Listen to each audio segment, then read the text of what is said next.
happy Thanksgiving. There's something that came up. Yeah, that we're recording. Yes, ma'am. Okay. Well, happy Thanksgiving to each of you. And, we're going to talk about going home without going crazy. And maybe y'all don't. Maybe you don't have any problems going home. I call it sometimes going back to the scene of the crime. My grown kids, when they get together, Kim was talking, and we just came back from a trip, and she was talking about holidays and how when we would go to her grandmother's, my mother was a very sick woman. And I guess we all were. But anyway, the kids, my sister's children and my kids would sit out front and they would take bets on which of the mothers got mad and which family left the quickest. And what would happen is my mother was a master of triangulation, where she would, and my sister and I were never smart enough to catch on to that until I finally did through recovery. And sadly to say, my sister never found recovery. And I do think that codependency is a killer. I think codependency can literally kill a person when it's not addressed by the body and soul and brain breakdown and stress-related illnesses. And my sister died about almost a year ago from mental illness, literally from mental illness. And she came out of the same wound that I came out of, but always denied that she needed help. So anyway, going home to my particular home was not fun. My mother was never really capable of doing anything for Thanksgiving. So what I would do is, being the martyr that I am and the matriarch of the family, I'd cook everything, take it out there and all. But invariably something would happen, and I've been sitting here trying to think what we would get to fighting about. Can't remember one thing that we'd get to fighting about, other than sometimes my sister would usually figure out a way to mention my weight. Well, it looks like you put on a few pounds or something, but I don't know what the upsets were, but there'd be something, that straw that would break the camel's back. And then one of us, my sister or myself, would gather our bunch up and off would go. And that was at every holiday. So I hope your situation wasn't quite as severe as ours. But I think sometimes people have a hard time going home, particularly early in recovery. I know some of you are going back into homes where there'll be huge crowds, or maybe they're going to be at your house, and there's going to be a lot of people, a lot of cooking, a lot of food. So I want to talk about that and to encourage you that I have a counted cross stitch that I made in my other life. I did a lot of needlework, and now I just have it hanging. But anyway, I have one that says, enough is as good as a feast. Enough is as good as a feast. I never got enough of anything. I never got enough, particularly food. I never got enough food. And I remember trying to not eat in front of people, during the holidays, like particularly the main meal, and then how I would eat so much cleaning up. Anyway, so just remember that enough is as good as a feast.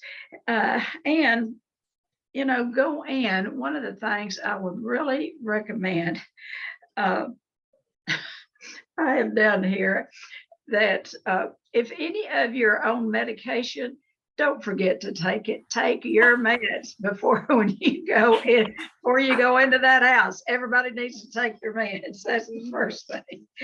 And then go in with that attitude of gratitude that we just read in our morning meditation, one of them, the Jesus calling, and it said thankfulness takes the sting out of adversity. Thankfulness takes the sting out of adversity.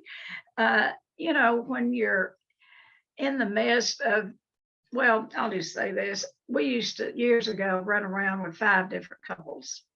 And we would go camping or we would have holidays together. And I never knew, particularly fixing breakfast on a campsite with 5 other women or 4 other women, I never knew that there were so many different ways to fry bacon. And everybody would have their way, and somebody would, it wouldn't be right, it'd be too crisp, wouldn't be cooked enough. And so when you go home tomorrow, if there are, a bunch of you and you're all helping cook, uh, whoever makes the best gravy, let them make it and don't complain about it. Don't let there be too many what is it, fingers in the pot or whatever. But go in with just thankfulness. Last year was, I look back and it was a hard year. I mean, it was a hard Thanksgiving, a hard holidays. A lot of people did not get to be with family. And I've been reading about what has happened to people in general since the pandemic. And a lot of people, one thing, people that have never had a weight problem before, a lot of them have gained weight. So don't be surprised if you see some of your loved ones that have filled out a little bit. I was traveling the other day and I saw a woman that I've known for years. I've known her for years. And I've known her as a tall, thin, beautiful blonde. And I saw this woman and I didn't know who she was. She spoke to me and I did not know who she was, which is not unusual. I see people and then I remember who they are after they walk by. But anyway, my daughter later told me who she was. And I was shocked because the woman probably has gained 75 pounds since I saw her. And she did make the remark, she never mentioned her weight gain, but she did make the remark that she had been working at home. And so when you go into Thanksgiving and Christmas this year, everyone may have had a change, a shift, because, we think everyone is just going to be so happy to get back together. But we've spent almost 2 years of going through some hard times, and people that I've talked to and I've read other therapists talk about people are having more emotional problems than they've had for a long time. So go in and be the change you want them to do, be what you want them to be, act the way you want them to act, and go in with an attitude of gratitude. And it's easy to say that, to just be thankful, thankful, thankful. One of the things I was taught many years ago by an old timer, he's down in Florida, he's no longer with us, he passed away with 50 years of sobriety, but I heard him talk at a meeting one day, and he said that the difference between being thankful for something, someone does something nice for you and you say thanks, thank you, and that's the end of it.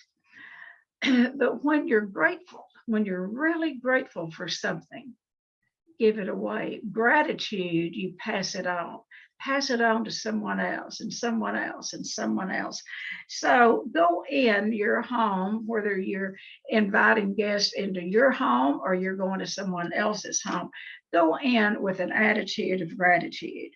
And I know most of you on here, and most of you have done inner child work.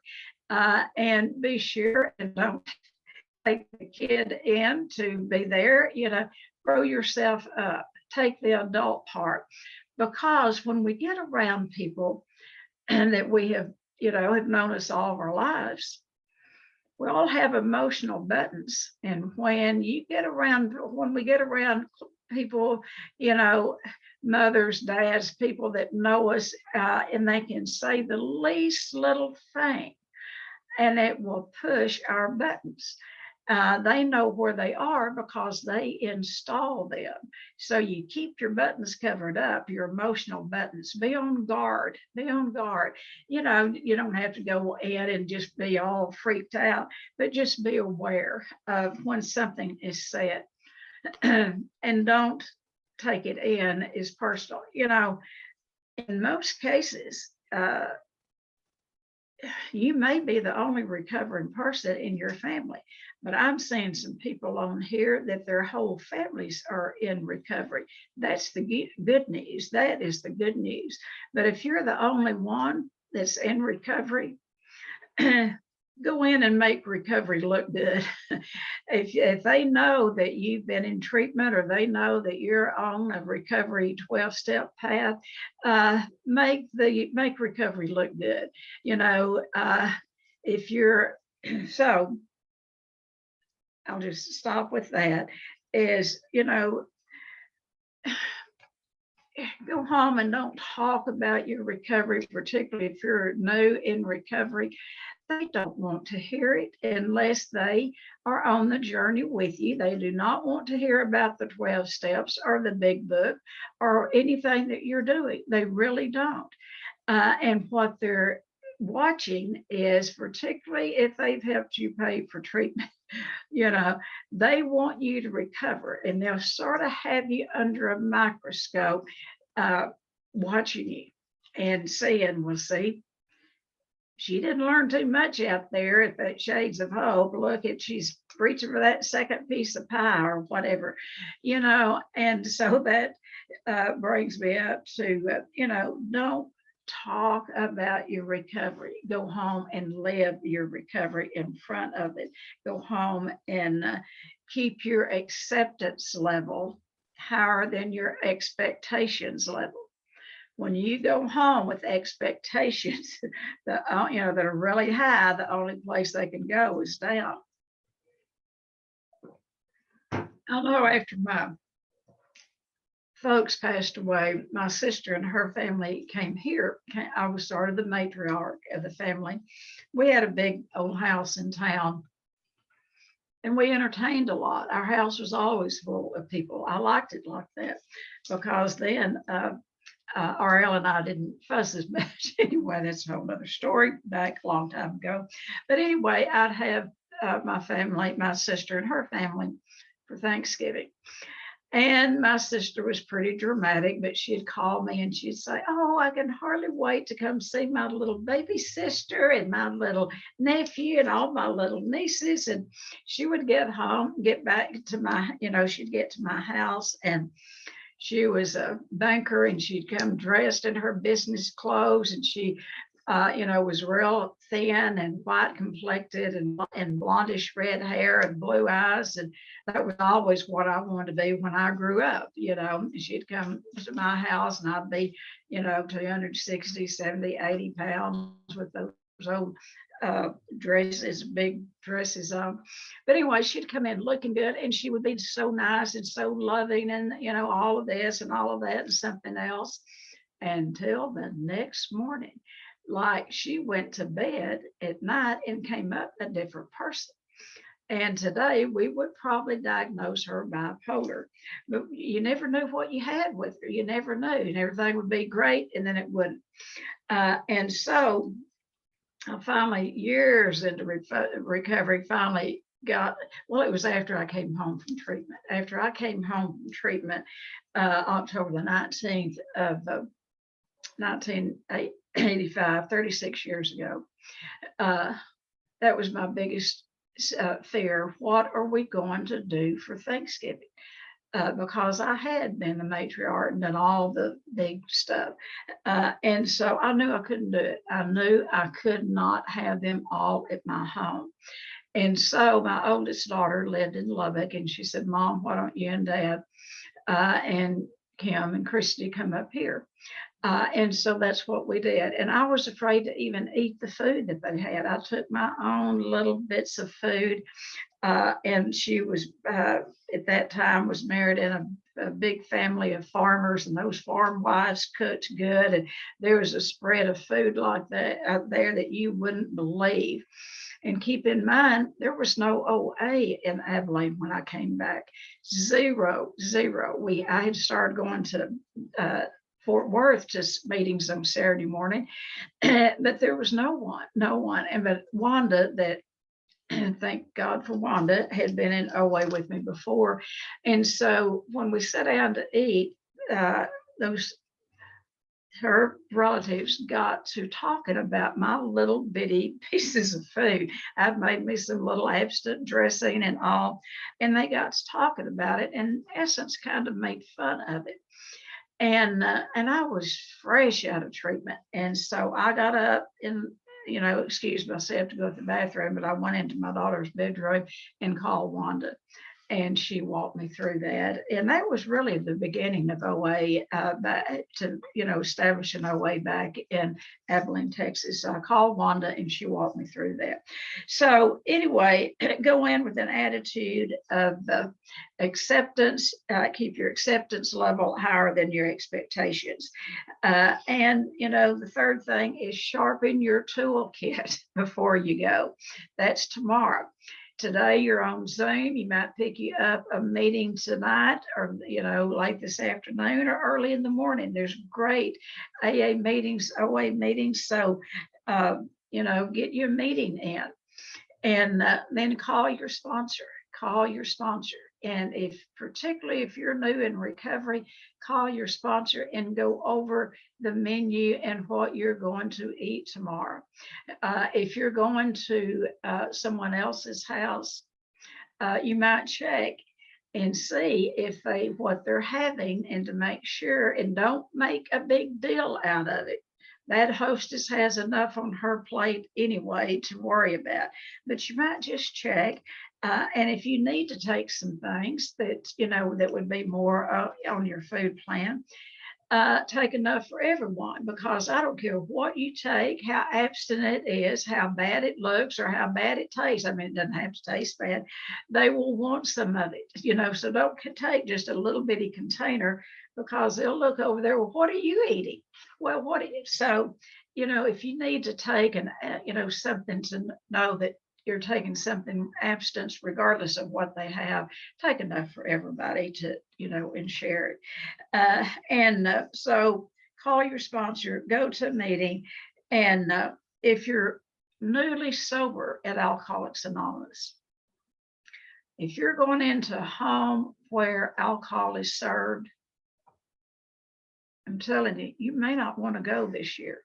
If you're newly sober, there's families that wine and that alcohol flows freely, and it is commonplace. It'll be everywhere.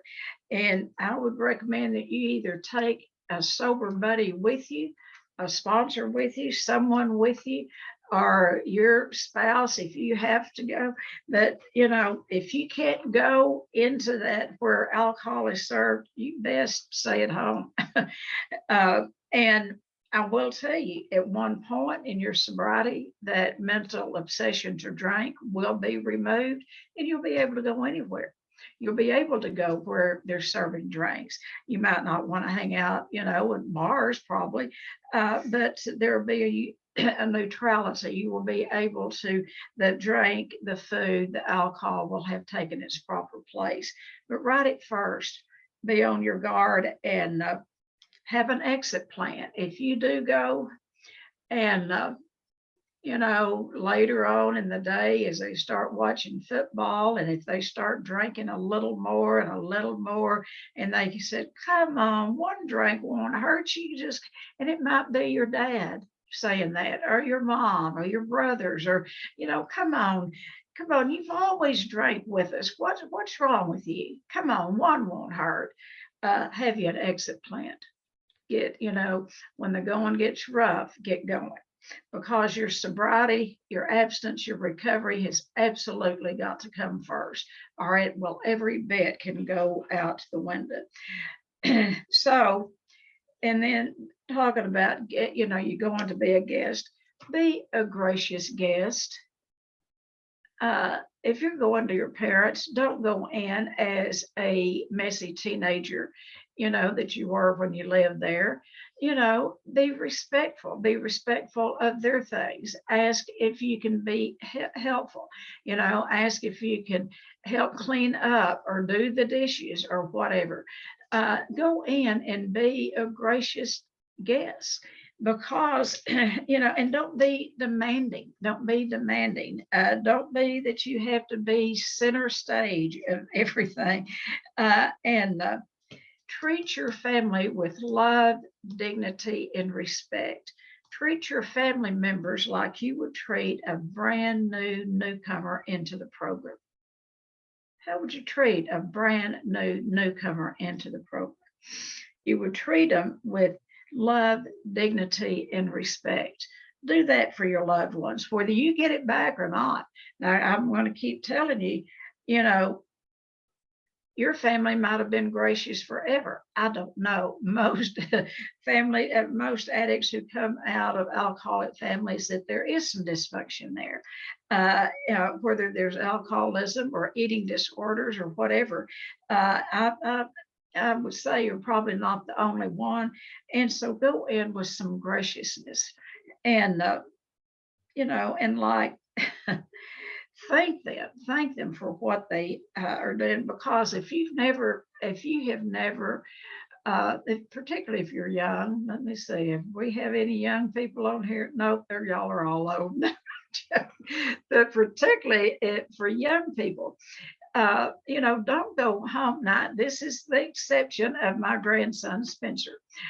He got home from college last night, hooray, and we all went up to see him and patted and loved on him and kissed him. I mean, we just kissed him raw. We just, all of us just, but with permission. We didn't do it without, asking permission. And I think he was as glad to see us as we were to see him. But so, he will be waited on hand and foot, and he was last night, and he will be all weekend. And if you've got a college student like that, or, a young person that has been away from college, just smother them with love. Don't pay any attention to what I'm saying. Just love them. But if you're on the other end and you're going into your family, be respectful. Don't be demanding. Thank them. Go up and put your arm around your mom and thank her for preparing the meal, or whoever prepared the meal. Because if you've never prepared a big Thanksgiving meal, it is hard work. I'm here to tell you. So thank them. Thank them. Be gracious. And if you're early in recovery from your eating disorder, please don't be the hostess this year. If you've already got that planned, you surround yourself with some help, but I would recommend that you sit back and let someone else do it this year. And if no one wants to, order out. That'd be all right too. And I will tell you, and I don't know anything. Don't have stock in it, but if all else fails, call Cracker Barrel. They got good turkey and dressing. But if you're the only one that can cook, don't do it if you're early in recovery and from your eating disorder. Okay, and so avoid talking about hot topics, politics, particularly if you're on opposite sides. Now, if you're all on the same side, get with it. Just go ahead and badger that other side all you want to.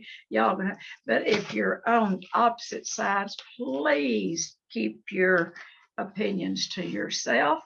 And talk about football. Now, I mean, people can get as heated over favorite football teams as they can politics. So your family, and what you can talk about and what not, what are the hot buttons. But don't try to settle any of those family arguments or those family details that have been going on forever. Don't try to settle them over Thanksgiving. Don't bring them up, please, if you want to have some peace and serenity. And then number 6, do some fun things. Plan some fun things yourself. If you're going in somewhere, you might want to have a game prepared, that if they want to play a game, but you take something or some ideas in, because when you can laugh with your family, everything changes. Everything changes. And I've mentioned this before, but the day that my the day of my husband's funeral. We came home, and some of his children were here, and some of his grandchildren, and a man from a previous marriage, and our beloved friend Ashley was here, and it had been a hard day. It'd been a hard 2 weeks sitting and watching my husband pass away, and then the funeral, and you're just tired. You're just tired. And so what Ashley did, she said, y'all all go change your clothes, put on some play clothes. And so we did. And what Ashley did is she divided us up into teams. And what she did is she had a playlist. This is called running charades. Have any of y'all ever played running charades? If you want to have laughter in your home, regardless of the age, running charades is you divide, and you can have 6 people, 3 on each team. You don't have to have a great big crowd, but if you do, divide the crowd up, put one in one part of the house and the other group in the other part of the house, and then in the center is a person that has a playlist, and on that list will be songs or movies or books. Now, something that most people will recognize, maybe 20 of them. And then you start out, those people separated, and they pick out a leader, and the leader will come, and whoever's holding, I'm always the designated, I have the list. So they come to me, and I give them, whisper in their ears what they are to go back and do. So they go back into their bunch, and they act out the song or whatever. And then whoever gets it runs in here and gets the next one, and then the next one, and then the next one. And the race is on. And they laugh, and they run, and they push each other, and they, cheat a little bit. But I mean, if you want to have a fun time with family, and the kids get so involved in it. And what is really fun is when you have an actress visiting you and they play charades, Anyway, it was quite a game. And so that doesn't require anything but a playlist. And so that would be something good to play, and just think of something. But by all means, think of something that you can do that is fun. My bunch likes to play 42, and they've got these heated 42 tournaments going. And they're already revving up. They talked about it last night. They didn't think their brother was going to be here. Now their brother's coming in. I think he's coming in not for the meal. He'll enjoy the meal. He's coming in for that 42 tournament because he lost at the last one, and he's coming home with his dukes up. He wants to beat Spencer, and nobody beats Spencer in 42. But anyway, so that's fun. And they get serious, but they laugh, and they just have fun with that. And then, another thing you can do is get outside and take a walk. It'll be pretty tomorrow here, but even if it's chilly, bundle up, go for a walk. Take the kids out, let them get some of that energy out. Go for a walk. I know a lot of people will play touch football, or they'll do something. I've mentioned this before, but my daughter-in-law is I always say she's my favorite daughter-in-law. I have lots of favorite daughter-in-laws, but anyway, she's no longer married to my son, but she's still a dear friend. But every Thanksgiving and Christmas when they would come, she called the McCartys hound dog. She said, y'all are going to go hound dog. But a lot of times after we eat, a lot of times the McCartys will take little short naps. And Susan Cott said we were hound dogging, just, like a hound dog, just eating and take a nap. But anyway, that'd be all right too. If you want to take a little snooze, rest, take a nap, or go for a walk, or go for a ride, pile everybody up in the car and go for a ride. I am amazed. We've traveled from Alexandria, Louisiana. We were over there over the weekend and came back Monday and got home kind of like Monday night. But we saw Christmas lights out everywhere, like they were already, like it's already Christmas. So you can already go out and see the Christmas lights. Take a ride out. And then if you're a singing family, and there's some singers on here, get around the piano. Retha, lead them in music. EJ, all of you singers, do some music rounds. I mean, kids love to sing, and that will bring up those spirits quicker than anything. Okay, and so we think about traditions. Kids love traditions. What are your traditions? For the longest, my oldest daughter, Karen, is really good at art. And so when the grandkids were all little, she'd bring the supplies and she would set up tables and to keep the little ones busy, because we had a lot of little ones at the same time. And she would have them to make placemats, and she'd bring all the stuff, all the felt stuff and all, and they made placemats for the whole family, and they were the cutest things. And so that became a tradition until they got too old to make placemats. You know, once they get old, they don't want to do that. But one of the things, and I've mentioned this before, that we do, and I'm sure we'll do it again this year, is, you know, when the Pilgrims, this was a story that I read, when the Pilgrims had their first Thanksgiving, the Indians had given some kernels of corn, and each one had 5 kernels of corn to plant. That was it, 5 kernels of corn.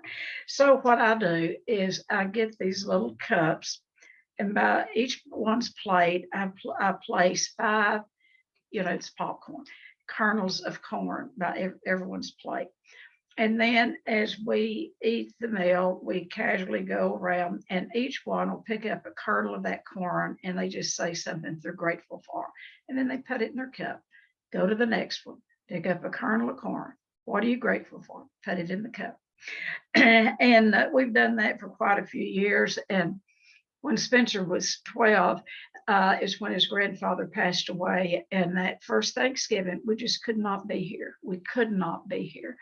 And so my son has a suite at the Dallas Cowboy deal. And so he invited us all up there for Thanksgiving. And by the way, if you want some good Thanksgiving food, you go to that. Anyway, off the subject. But anyway, Spencer didn't want to go. I mean, he wanted to go, but he didn't want to go. But what about the kernels of corn? And so, because Minnie, that's what we do every year. So it's portable. I took it with us and we did it for breakfast in the hotel before we went over to the ball game. So start a tradition. Kids love traditions, and once you start them, they want you to do them every year. What it is, it's grounding for kids. They feel like more connected to the family, and then they'll pass that on to their kids. And I've changed through the years. One of the things that I used to do every Thanksgiving, I would have a Christmas decoration by each one's plate, or I would have, you know, I did that for years until some of them don't put up trees anymore. Anyway, I just kind of, that served its purpose for many years. And then for many years, I gave everyone a pair of Christmas pajamas on Thanksgiving. Last year, I gave them the silliest t-shirts. Anyway, so just start traditions that can be fun and that kids like, and that they'll, you know, perhaps can carry on into their own family. So one thing to take home, 2 things, the most important things, 3 things to take home is, first of all, have your self-esteem intact. And that's going to come from your God esteem. Be prayed up. Pray for yourself, pray for your absence, pray for your family, and ask God to, you know, to help you be the change. If there needs to be any change made in your family, you be the change. You show the change inside. So go with some healthy self-esteem on board. And then another thing is go with intact boundaries. Intact boundaries. Don't go in there with a sensitive little heart of a child, and when someone says something to you that it hurts your feelings. Get past yourself, grow yourself up, and go in as an adult and set a boundary. And when your mother says something about do you really like your hair like that? Or if your dad says, have you gained a little weight? You just put a smile on your face and just say, well, thanks for sharing, or thank you, or whatever. And on the, you know, set a boundary, set a boundary, and don't let your little kid on the inside get their sensitive little feelings hurt, you know, and protect that inner child. And I'm really serious about this. I'm kind of making a little joke out of it, but really, particularly if you came from a lot of dysfunction, uh, is a kid, you know, being the only one, and I'm telling you, the only grandchild on both sides, the only anyone in both families that was overweight, and I was drastically overweight all of my life, and uncles saying such horrible things to me, or, you know, they would, uh, you know, say things. If they were passing food, they would say, oh, Tennie doesn't need that, and pass it on to someone else, you know. And I'd be a little kid. Don't do kids like that. Don't tease children about anything. Teasing, a form of teasing is a form of abuse. It is abusive. Do not abuse children by teasing them about anything, particularly if they're overweight or underweight. Don't talk about their bodies, and don't talk about yours, because, and I will say, particularly if you have just, you know, probably in recovery for a year or so and have been at Shades. If your family members have any weight problems themselves, they're going to be watching you, and they're going to want to know, you know, well, do you eat like that all the time? Well, why do you have to do that? They'll ask you questions, or they'll want to know the food plan. They'll want you to write it down. Don't get caught in that trap. Don't do that. Please don't do that, because this is not a diet. A diet is something you go on to go off. This is a way to live. And just, you know, if they ask you, just say, well, you know, you might call out at Shades and ask them, but you know, just don't get into talk. Don't give your recovery away, is what I'm trying to say. Be your recovery, and I've said that, you know, 2 or 3 times. And then just be grateful that you have a place to go. You know, there's so many people that don't have a place to go this Thanksgiving or any Thanksgiving. And you know, you might invite somebody. You might invite someone. When my husband and all the kids were at home and all, and we were really big in AA and Al-Anon. I mean, we had people, we invited people, anyone that didn't have a place to go Thanksgiving, they were invited to the McCartys. And I miss those times. I miss them. And we do have lots of fun, and anyone's invited to come to our house. Actually, really, they are. Another thing I want to tell you, that if you want to really have some fun, put out with your kids, your grown adult kids, put out old picture albums. My kids love to look at the picture albums, and then they'll start telling stories about, you know, and things that, you know, I'll hear things I didn't even know that I knew. So I'm sure that y'all have some things that you could share about going home, or maybe some questions, but some tools that you're going to be taking. But I want to stress, if you have an eating disorder, or if you're an alcoholic, if you have any substance, you don't get days off. You don't get days off. You don't get a holiday off. Feed yourself appropriately. And on most dinner tables of a Thanksgiving feast, you're going to be able to find something that you can eat. You know, the green beans, turkey. I mean, there'll be things. And if not, I mean, a salad. If not, take your own. But like I said, if you take your own, take enough for everybody else, because invariably they'll want some of what you have. And so, but go in with an attitude of gratitude. Just be gracious, be gracious. And if you can't be, you know, walk outside and say what you want to say, or call your sponsor, but treat your loved ones with love, dignity, and respect. Treat them like you'd want to be treated. And then don't show off your recovery. They're not interested in it. They want to see recovery in action. They'll be watching you too. They'll be watching you. So that's what I have. And what do you have? Let's all share. Who wants to share first? Some of you, this will be your first Thanksgiving in recovery. Hello. TJ, talk to us. Tune in. Yes, here I am. Yeah. Rather than talking about the food, which most of us are involved in, the codependence and the managing of expectations Yes. is something that I have, it's amazing to me. While I was at Shades in June and July, I had a terrible death. And it was the death of my fairy tale about my family, and the Norman Rockwell sit down around the table and give thanks, and the warmth, and so I thought I had dealt with that. And then when I started getting the messages in, well, we won't be coming, or we're not going to do this, or my husband's a minister, so he's like, well, I'll be at these services or whatever. I wanted to just have a fit, a screaming, crying, eating fit, because evidently that fairy tale had not died completely. And I told my husband, I said, I am going to get my tool out of my box and I'm going to use it. I'm going to create new expectations. I'm going to create new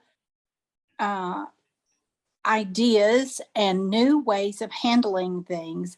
And I tell you, it's been a hard couple of weeks trying to make my inner self be okay with that. And now I am actually feeling excited and happy with the plan we came up with. So, oh man, it works if you work it. So that's it. That's great, TJ. And yes, that first holiday, it's different, and it's really important to talk about and give up that. Now, I can still pretty create the look of Norman Rockwell. I love pretty plates. And Cam does not like for me to use dishes. She's usually helps do the dishes. So because I have to wash them. I know. So yeah, that I yeah. Well, Cam, you can come to my house and I'll wash them. Fair enough. There you go. So yeah, keep it simple and enjoy. And yeah, change is hard, All righty. Retha, you were shaking your head, codependency. Come on, and you've got your first Thanksgiving coming up. I do. And this is no surprise to me. Actually, over the last several years, I would say probably 8 to 10 years, it's been an increasing problem for me. And it has been exponential every year.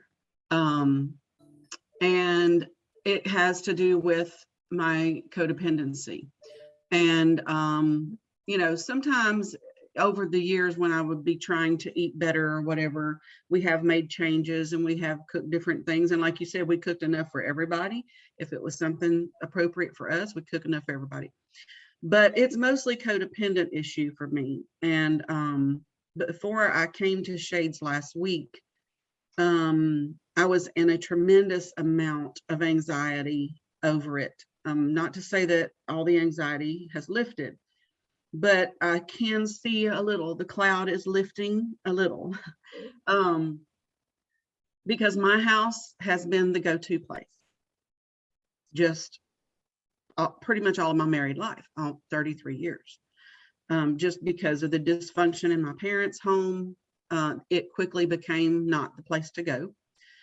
So my house is still the go-to place. My parents are gone, and it's pretty much the default place. And there have been years where I've just said, nope, we're not doing anything.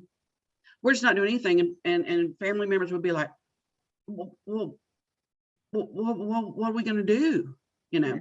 It's like, I felt like nobody was adult enough to make their own plans. Right. It was my responsibility. And I'm sure I trained them to believe that. I trained them well. Right.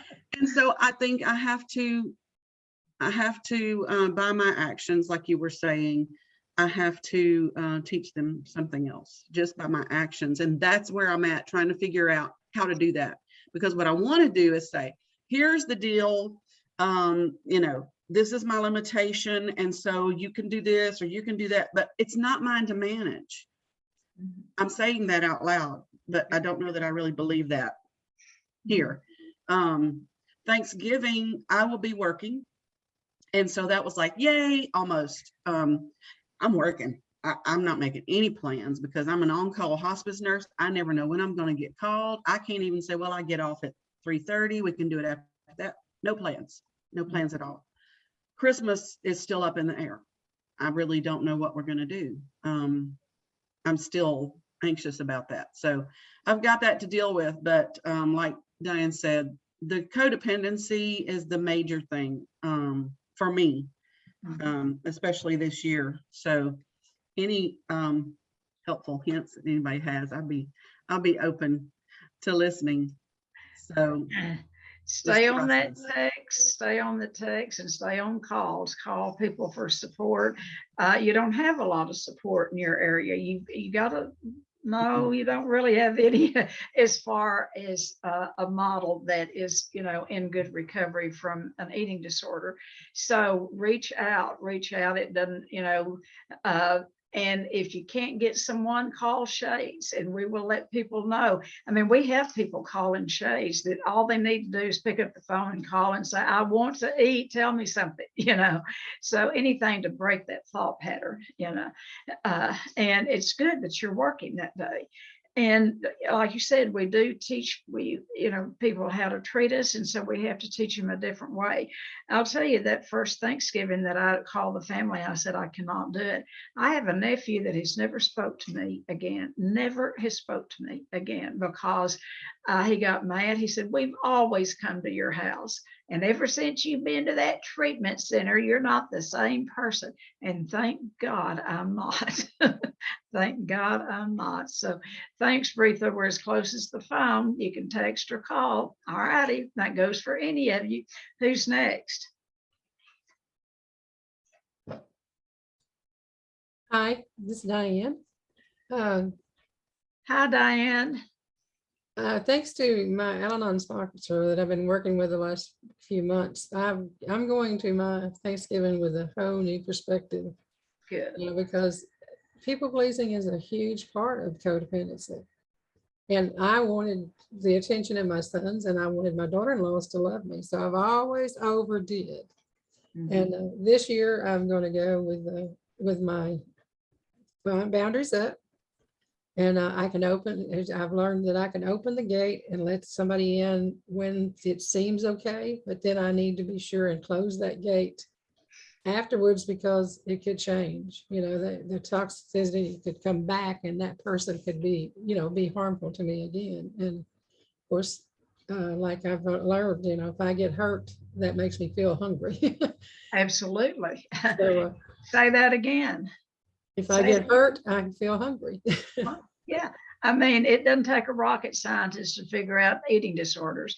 I get angry, I get hungry. I get sad, I get hungry. I get mad, I get hungry. In the past, not now. And, if I feel real good, I get hungry. It's any kind of over exaggerated feelings. Boy, that brain will say, well, go eat something. It'll calm you down. And be aware of that, whether you're an overeater, undereater, or an alcoholic. The brain knows, remembers a sense of ease and comfort, and it'll tell you what just one won't hurt and one will. One's too many and 1,000's not enough. Thanks, Diane, because I know that holidays were not always easy for you because you were like me. You did a lot. Yeah. Well, this year I'm carrying my food with me, and I'm also got stuff like my literature that I'll keep in the bathroom. And if things get really tough, I'll go to the bathroom and sit down and read some literature and pray and get my mind back where it needs to be. Good. But remembering to keep those boundaries up was a huge thing. Yeah. Because they're not out to hurt me. They love me. No, absolutely. It's my perception of what they're saying that's at fault. Absolutely. And codependency is the biggest the biggest deal. Joseph, you and then Cora, but Joseph, you've had some sober Christmases, quite a few. I mean, Thanksgivings, holidays. What would you say to anyone that this is their first sober Christmas from alcohol? I mean, Thanksgiving. I'm going to get this right in a minute. First Thanksgiving sober, or any holiday sober. Well, like you said, always have an exit plan. I always drive myself, and my little tradition is that I go to my AA group in the morning or for lunch actually, and then there's always generally a noon meeting on Thanksgiving and Christmas Day, and they have potluck and everything like that. So I start my holiday off with recovery, and then I go to the family. And I'm lucky that I was a lot of the causer of chaos on the holidays. Thanks for being honest. yeah, I was the one that was. I don't know if you've seen the memes of like the Thanksgiving when your cousins ask you to take a walk before the meal. It's, and the joke is you're going to get high. I was that cousin, so or brother, and so they've been better, since I'm sober, and my family has gotten into recovery too in other forms. So my parents actually they lovingly don't allow alcohol in their home, and so I don't have to worry about that. But and my brothers respect it, which means they're probably not alcoholic. So but I start out with recovery. I start out with a meeting. I start out centered there, and I've kind of done that on every holiday because that was a big fear of mine, of getting through the holidays and, my habits and my little, alcoholic and drug addict traditions, because we have those using traditions too, and breaking those, it was just, I guess when I got sober several years ago, there was more, or at least in Chicago where I was at, there was 24-hour meetings from basically Thanksgiving through New Year's. And those are less common, but what is common is you will always find an AA group that has an open meeting on Thanksgiving, Christmas, with a potluck and people sharing. You don't have to be, in either, Al-Anon or AA. You can just go and they will. It's a good way to get centered. And get grateful and filled with gratitude and perspective, and then I go out and do whatever I need to do, and then the rest of the world. That's great. That is great advice. I've watched my husband early in his sobriety. He would, be gracious to our guests and visit with them and all, and then he would say, y'all just go right ahead and do whatever you're doing, whatever he said. And then he'd reach back by his chair and pick up his big book. And he said, I'll be back in a little while. And he'd never failed to go, and we wanted him to. And then for years, and we've just stopped because of the pandemic, and I'm hoping that we'll start it back next year. We've always had a big gratitude meeting on Thursday night at Shades, and by that time people had their meal and all, and anyway, we've had some great meetings, gratitude meetings at Shades on Thursday night. So good hearing you and seeing you, Joseph, and all right, and thanks for your share. All right, Cora. Hi, I just want to say, I was going to say something very similar to what Joseph said, in that I find on holidays when things tend to be could be stressful, that I need something to come in instead of everything going out. So for me, the self-care is critical. So I plan self-care, which is going to a meeting, as you said, Joseph, or going for a walk, or planning some type of self-care. So when I finally get to the holiday and the family event, I've taken care of myself. I don't feel resentful. I don't feel triggering. And Rita, what I do is I put a hula hoop around me and I don't let anything come in, because family members do tend to say things that push my buttons. So I put that imaginary hula hoop around me, which I've learned to do, and I don't let it in. I just take it for what it's worth. And if I've taken care of myself in the morning, knowing I'm going to be in a potentially stressful situation in the afternoon, I'm less likely to be triggered, and I can stay abstinent because I'm spiritually centered, because I've nurtured myself. Right. So that's what I wanted to say. Thanks, Cora. Thanks. I wanted to say for Debbie and David and Taylor, I'm so sorry for the loss of your mother. Debbie, is it your mom? David's mom. Okay. So when did she pass away? She passed Friday, this past Friday, and was buried yesterday. Okay. All right. Well, this will be real fresh for your first holiday season without your mom. Yeah. And it won't be easy. And, we'll keep you in our prayers. And Thank you. anything y'all want to say? Taylor, you have anything you want to say? Just that I'm really grateful for recovery because there's been a lot of family time. The stuff of holidays that was usually stressful for me was being around my extended family, and we've had that for the last week, and it's been fine because my sponsor's advice, she goes, go in and be of service. Like, who can you help? Make this not about you. In the past, it's been all about you and like your chaos. She's like, go do the dishes, like go talk to that cousin that, is a little weird and, and that's what I've done. And it's been really just like peaceful and lovely. And, it's just, I'm just so grateful that I got to spend the last few weeks with my grandmother every day, making some living amends for some things I had done in my addiction. And just, when she left, like we were better than we had ever been. And it was just so peaceful. And I'm just really grateful. So I'm not stressed out about Thursday because, we're going with my family. I'm bringing my own food. And, if people make comments, what they think about me is none of my business. Right. And, I'm out of the management game and trying to make other people behave. I'm just going to go and do my thing and see who I can help. And it's kind of a miracle. Yes. Great advice. Great. And you are a miracle. You are a miracle, Taylor. Absolutely a miracle. I remember when you came in. Good for you. You are a miracle. Deb, do you have anything that you'd like to share? She's muted. You're muted, Mom. And the challenge continues. I too am very grateful, and I love what you said. There's a big difference between thanks and gratitude. And I really try to live every moment of every day in current gratitude. And even during what we've been through, there are so many positives, and I'm grateful for that.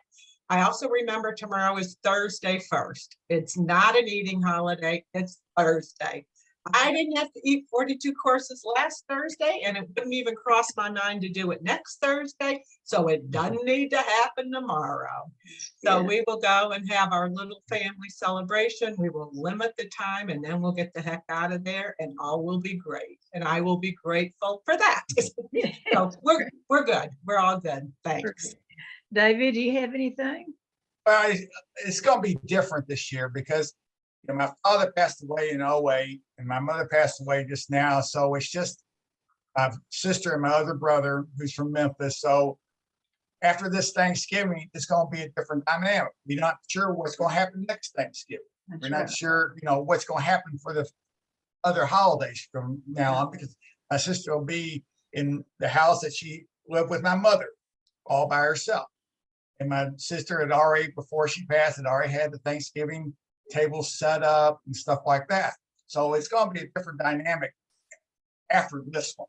Right. It'll be interesting to see how we carry on the traditions. Yeah. If we still do. Yeah. It's change. Mhm. Right. Well, I'm sending love and prayers your way. Thank you. And just know that we're here for you if any way that we can help any of you. Thank you. Miranda. No. Yeah. Michelle.